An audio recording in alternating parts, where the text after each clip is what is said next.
Assalamualaikum warahmatullahi wabarakatuh. Berjumpa lagi bersama saya Vega Prayoga. Pada mata kuliah Data Science, pertemuan kali ini kita akan berdiskusi terkait dengan klasifikasi. Apa itu klasifikasi? Pertemuan sebelumnya kita telah membahas tahapan dari KDD, itu Knowledge Discovery Database. Yang pertama adalah Purpose Data, yang kedua adalah tahapan-tahapan data mining ini. Yang pertama kita akan bahas adalah klasifikasi.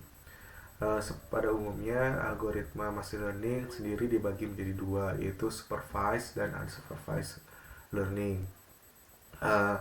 Klasifikasi akan masuk ke dalam supervised learning. Nanti pada pertemuan selanjutnya kita akan membahas terkait dengan unsupervised machine learning atau unsupervised learning.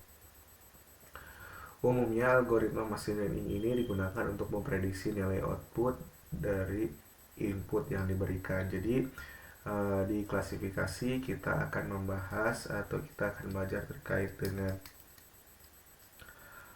input yang diberikan nanti untuk memprediksi nilai outputnya. Misal inputnya itu A, B, untuk memprediksi outputnya C bernilai apa, seperti itu. Nah, itu terkait dengan klasifikasi.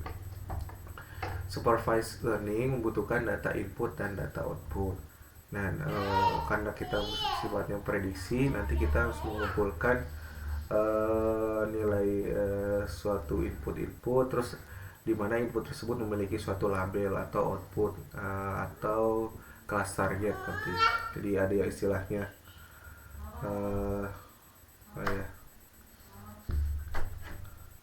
ada label atau kelas target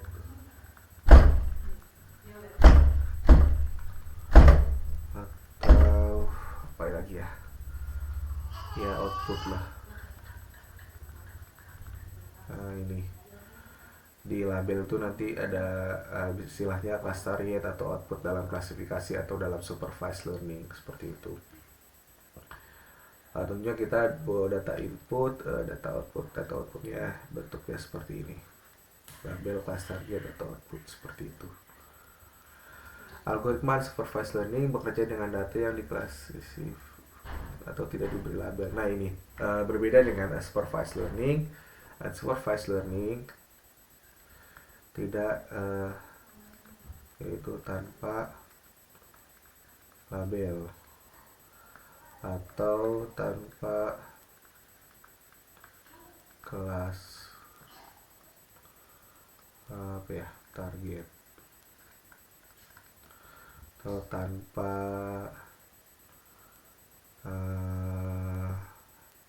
ini label, kelas target atau outputnya gitu kan. Jadi dia hanya mengelompokkan data berdasarkan karakteristik data.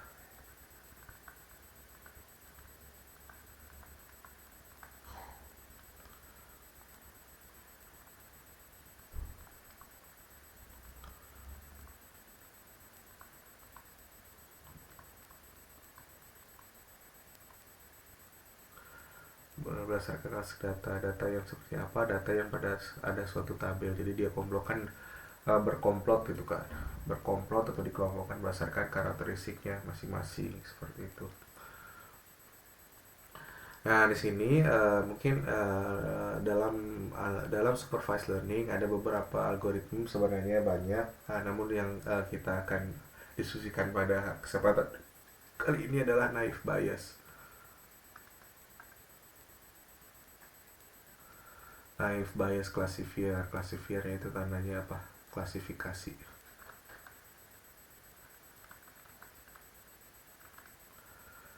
Dengan memanfaatkan peluang sederhana. Apakah algoritma ini sederhana? Nanti kita coba. Algoritma ini memanfaatkan metode probabilitas statistik berkaitan ulang. Ini ditemukan oleh Thomas Bayes. Kenapa namanya Bayes? memprediksi probabilitas di masa depan. Jadi fungsinya adalah untuk memprediksi kemunculan suatu nilai pada masa depan atau nilai-nilai yang akan diujikan. Dari apa? Dari pengalaman sebelumnya. Dalam data mining atau dalam data science kita membutuhkan data-data lampau,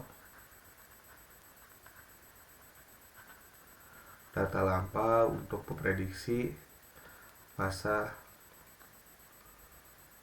depan seperti itu. Jadi untuk memprediksi masa depan, kita harus mempersiapkan dari sekarang atau dari masa lalu untuk masa depan yang baik, misal seperti itu.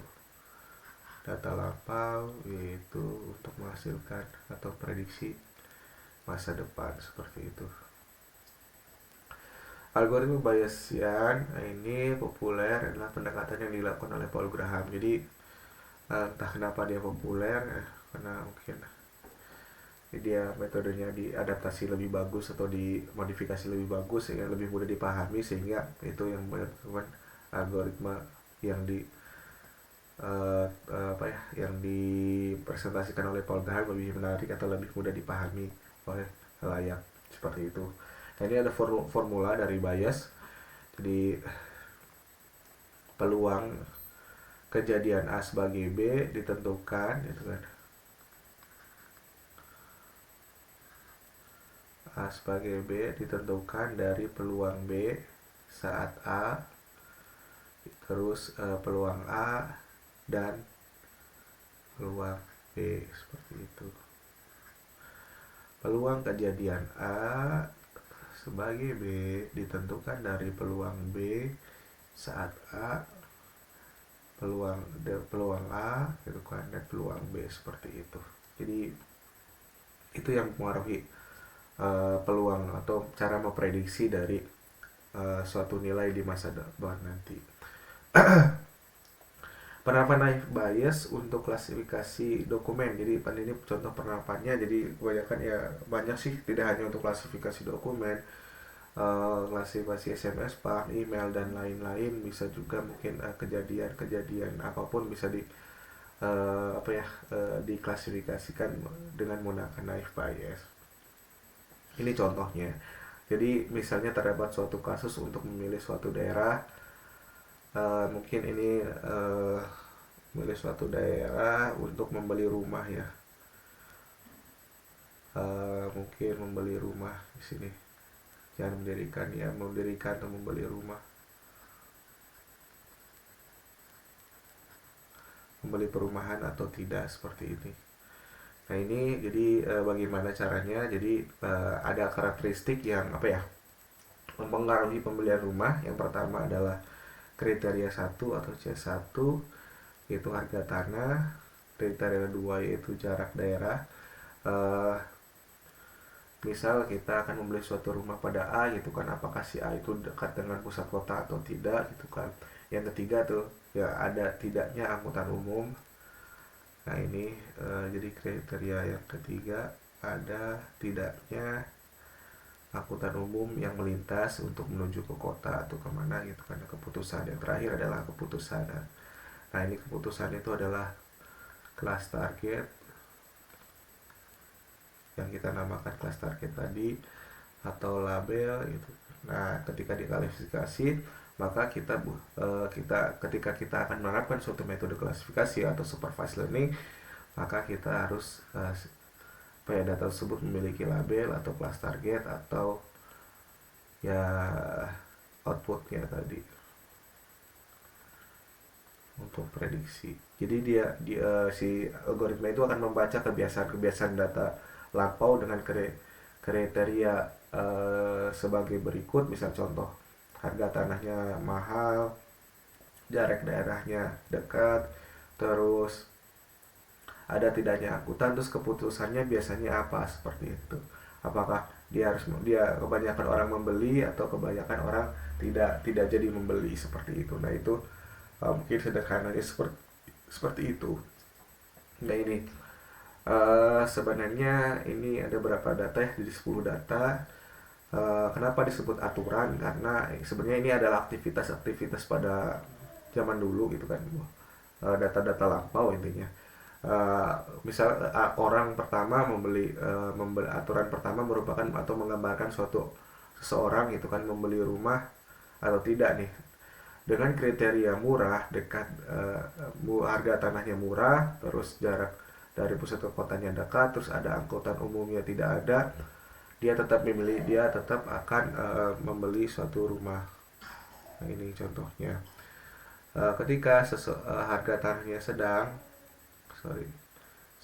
gitu kan, terus jarak ke pusatnya dekat, terus ada tidaknya angkutan ternyata tidak ada, maka dia tetap akan membeli ini sampai dengan aturan ke 10 atau data ke 10 seperti itu. Nah, itu contoh dari data. Namun untuk mengimplementasikan suatu model, harapannya ini data ini terlalu sedikit gitu kan untuk belajar, untuk si mesin belajar.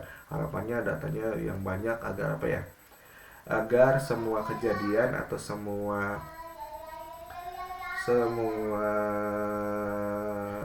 kasus terwakili oleh kumpulan data yang kita punya seperti ini. Karena datanya terlalu sedikit, kadangkala kejadian-kejadian itu tidak terwakili oleh suatu data yang kita miliki seperti itu. Nah, ini kita hitung probabilitas kemunculan setiap nilai atribut.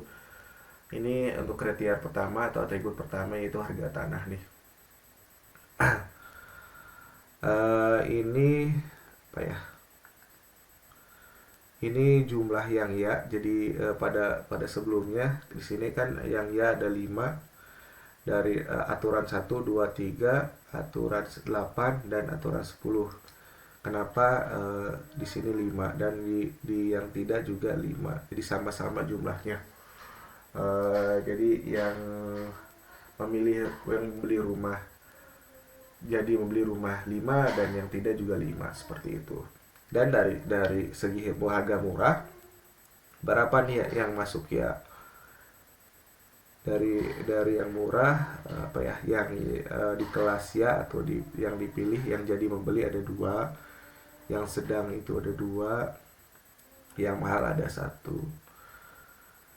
Untuk yang tanahnya murah tapi tidak jadi beli ada berapa? Yaitu 1, terus yang sedang 1, yang mahal ada 3 seperti itu. Nah, ketika dihitung probabilitasnya bagaimana itu seperti ini. Ini sini jadi tulisnya 2/5, ini juga 2/5, ini 1/5. Untuk probabilitas yang tidak bagaimana? Jadi ya untuk yang murah yaitu 1 dibagi 5, sedang juga 1 dibagi 5, 1/5 itu kan peluangnya. Mahal juga 3/5 seperti itu.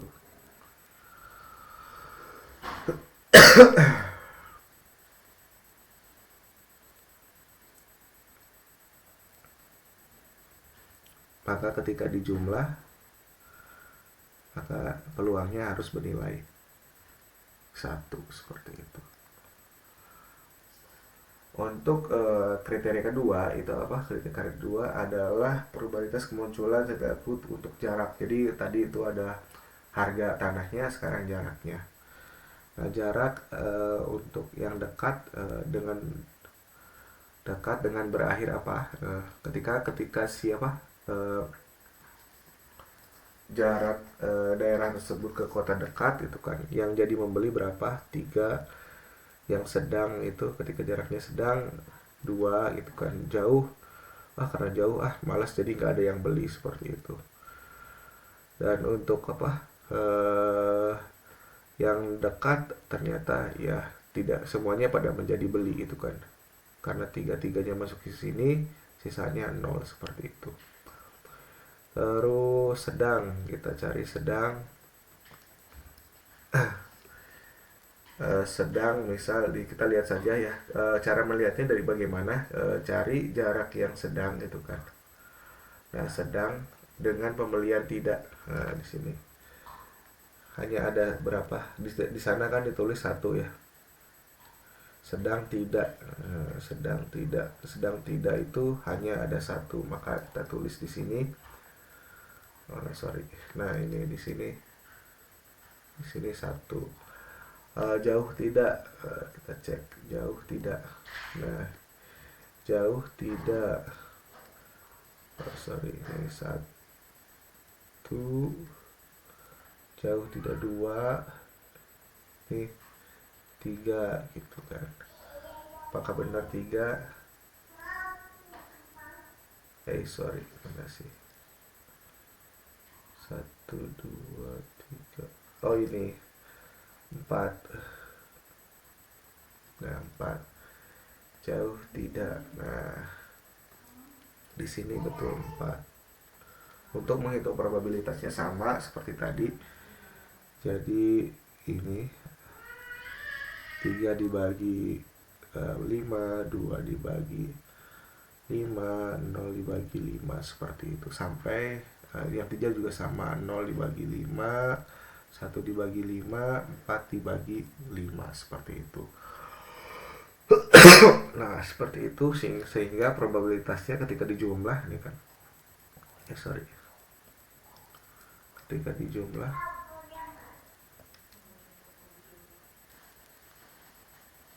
nah ini 1, 3/5 tambah 2/5 sama 5/5. 5/5 merupakan 1, ini juga 5/5, 91, seperti itu. Nah, untuk kriteria 3 juga sama, yaitu apa? Ada tidaknya angkutan umum, seperti itu. Ngeceknya sama seperti tadi. Nah, untuk probabilitas kemunculan setiap nilai itu untuk atribut dipilih untuk permulaan. Nah, ini hasilnya seperti ini.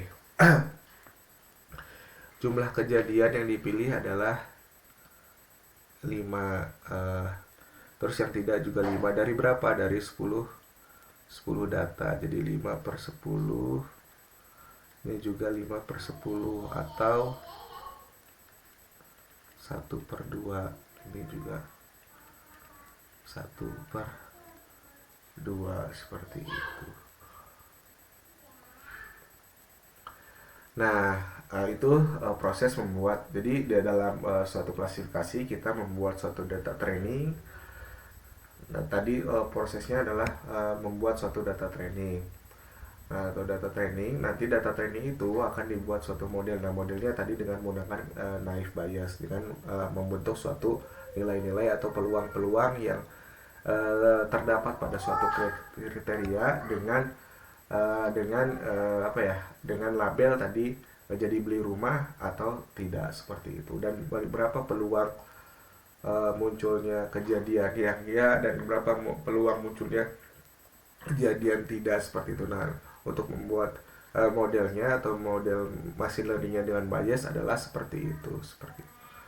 Nah, bagaimana cara mengklasifikasikan atau memprediksi data-data baru? Misal disediakan suatu kasus seperti ini.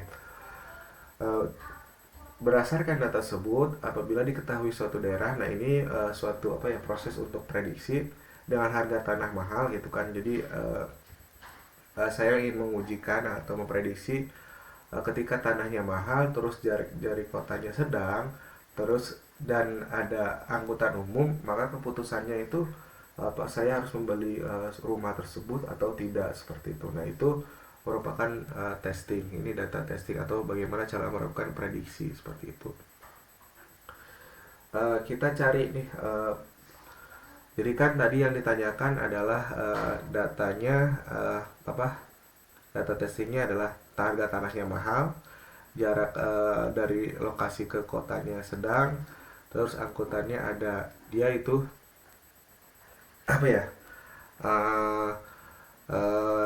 dominan ya atau tidak, seperti itu. Nah, kita harus cari probabilitas dari yang mahal, tanah mahal, terus ya, seperti itu. Kita cari dari kriteria pertama.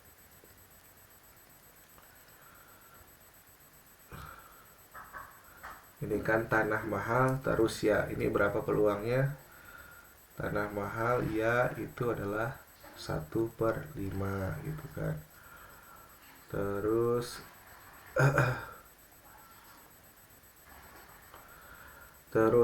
sedang ya, jadi kriteria kedua mana ya, sedang ya sedang ya ini 2/5 gitu. Terus angkutan ada ya gitu kan, terus angkutannya ada dengan keputusan ya 1/5. Lalu probabilitas dari ya berapa? 5/10. Maka kita tuliskan di sini. Ini untuk ini C1 ya, ini C2 ya, C3 ya, ini peluang yang ya, ini yang ya 5/10 atau 1/2 seperti itu. Nah, dikalikan, maka hasilnya adalah peluang ya adalah 0,08 gitu kan. Nah, bagaimana yang tidak? Yang tidak, cek lagi yang mahal tidak ada berapa peluangnya. Mahal tidak. Nah, mahal tidak di sini ini yang jadi mahal ya kan 1/5 kayak ininya. Ini 3/5 gitu kan dari sini.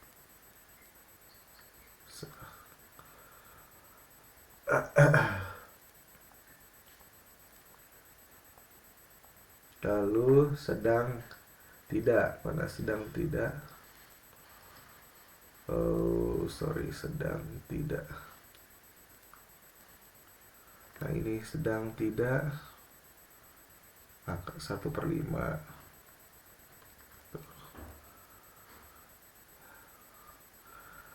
Untuk tidak ada angkut apa ya? Sorry. Yang ini apa sih? Ada angkutan umum terus tidak, itu kan tidak jadi membeli, ada 3/5 seperti itu. Maka kita tulis di sini untuk peluangnya adalah seperti ini. Nah, ini untuk C1 tidak gitu kan. Ini C2 tidak, C3 tidak, ini yang tidak, sama-sama besarnya kan peluangnya. Yang yang ya 5/10, yang tidak juga 5/10, sehingga peluang untuk ya maka 0,08, sedangkan yang yang tidak 0,036. Nah, ini belum sampai selesai, ini belum selesai. Maka kita harus untuk mencari peluang itu belum sampai situ. Jadi tadi ini pendapatan dari apa sih proses sebelumnya 0,08 itu yang ya tadi. Jadi yang ya dibagi ya ditambah tidak. Nah, ini yang tidak, jadi tidak dibagi tidak plus ya. Jadi 0,008 dibagi 0,08 ditambah 0,036 sama dengan 0,182. Yang ini 0,036 ditambah 0,036 dibagi ditambah 0,08 sama dengan 0,818 seperti itu. Dilihat dari hasil ini, dilihat dari probabilitas iya dan tidak, diketahuilah, kita lihat bahwa keputusannya tidak lebih besar daripada iya. Maka prediksinya atau direkomendasikan ini bisa juga menjadi sistem rekomendasi ketika kita memilih suatu data. Maka kita direkomendasikan untuk apa? Untuk tidak membeli, untuk tidak membeli rumah tersebut. Nah, seperti itu. Kenapa? Karena peluang tidak lebih tinggi daripada peluang, ya seperti itu. Ketika 0,182 ditambah 0,818 maka hasilnya akan 1. Nah, itu namakan peluang, seperti itu. Nah, itu mungkin pembelajaran kali ini semoga dapat dipahami. Jadi kita telah mungkin sedikit mengulas terkait dengan bagaimana cara membentuk suatu model klasifikasi dengan naive Bayes, terus lalu kita mengujikan memprediksi suatu data apakah dia itu keputusannya seperti apa, ya atau tidak, ketika kita mempunyai suatu data untuk pembelian rumah, seperti itu. Ketika datanya kita suatu daerah harga tanahnya mahal gitu kan, jaraknya sedang, terus angkutannya ada, kita tuh membeli atau enggak sih, direkomendasikan untuk membeli rumah tersebut atau tidak. Ternyata dengan menggunakan naive bias, kita direkomendasikan untuk tidak memilih perumahan tersebut, seperti itu, dengan dengan metode naive bias, seperti itu. Mungkin itu yang bisa saya sampaikan. Terima kasih. Mohon maaf bila banyak salah kata. Kesalahan hanya milik saya, sempurnanya milik Allah Subhanahu wa taala. Terima kasih. Wassalamualaikum warahmatullahi wabarakatuh.